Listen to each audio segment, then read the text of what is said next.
हाँ। दिव्य समाचार श्रीमद श्रीअरविंदଙ୍କ ସହ ଘଟିତ 247 ସତ୍ୟ କାହାଣୀ।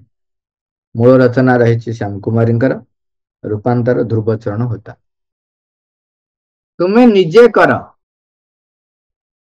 ଥରେ କେହି ଜଣେ ମାଙ୍କୁ ଅଭିଯୋଗ କଲେ ଯେ ଲୋକମାନେ ସନ୍ତୋଷଜନକ ଭାବରେ କାମ କରୁନାହାନ୍ତି। ଶ୍ରୀମା ତାଙ୍କୁ ଉତ୍ତରରେ କହିଥିଲେ, ଲୋକମାନେ ସେମାନଙ୍କର ପ୍ରକୃତି ଓ ସାମର୍ଥ୍ୟ ଅନୁସାରେ କାମ କରନ୍ତି। ତୁମକୁ ଯଦି ସେଥିରେ ସନ୍ତୋଷ ମିଳୁନାହିଁ ତେବେ ନିଜେ କର। ଆଶ୍ରମର ଭୂମିକା।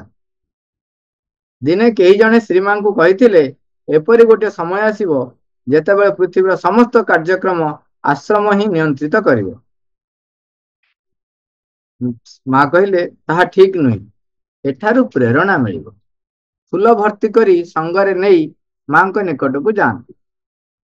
ସେ ଯେତେବେଳେ ଉପରକୁ ଯାଉଥାନ୍ତି ତାଙ୍କର ଚେତନା ମାଙ୍କ ଉପରେ କେନ୍ଦ୍ରୀଭୂତ ହୋଇଥାଏ।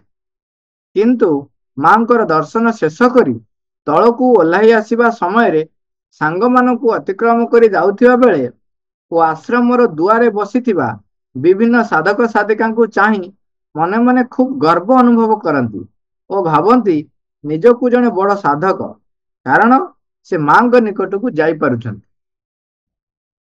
ଆସ୍ତେ ଆସ୍ତେ ତାଙ୍କ ମଧ୍ୟରେ ଉପୁଜୁଥିବା ଏହି ଭୁଲଟିକୁ ସେ ଧରି ପାରିଥିଲେ ଏବଂ ଶ୍ରୀମାଙ୍କ ଆଗରେ ଦିନେ ତାଙ୍କର ଏହି ଦୁର୍ବଳତା ବିଷୟଟି ପ୍ରକାଶ କରିଥିଲେ ଓ ସେଥିପାଇଁ ନିଜର ଭୁଲ ମଧ୍ୟ ସ୍ୱୀକାର କରିଥିଲେ।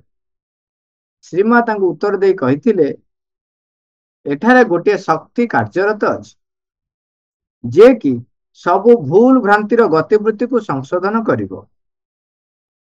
ସେହି ଶକ୍ତି ଆଜି ତୁମକୁ ବାଧ୍ୟ କଲା ସବୁ କିଛି କଥା ଖୋଲା ଭାବରେ ମୋ ଆଗରେ ପ୍ରକାଶ କରିବା ନିମନ୍ତେ।